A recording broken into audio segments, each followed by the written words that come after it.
हो सके तो मुझे कॉल कर देना, हो सके तो मुझे भूल जाना, हो सके तो उसे बता देना।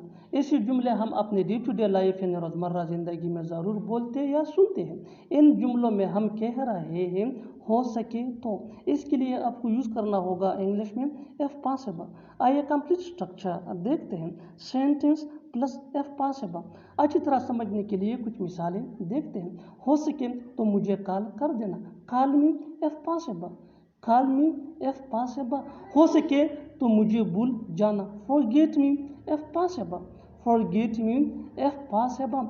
हो सके तो उसे बता देना, tell him if possible, tell him if possible. बिल्कुल हम स्ट्रक्चर को स्टेप बाय स्टेप फॉलो कर रहे हैं। आप भी इस स्ट्रक्चर की मदद से सीख सकते हैं, बना सकते हैं ऐसे बहुत से जुमले अंग्रेजी जुबान में आसानी से। That can be really helpful for you. अच्छी तरह समझने के लिए एक और मिसाल देखते हैं। One more example for better understanding. हो सके तो हम फिर मिलेंगे, we will meet if possible, we will meet if possible. और आखिर में ये सेंटेंस आपके लिए कमेंट सेक्शन में इसका जवाब ज़रूर देना। हो सके तो यहाँ ज़रूर आना, हो सके तो यहाँ ज़रूर आना। Subscribe to English page for more advance English sentence structure. Thanks ma'am.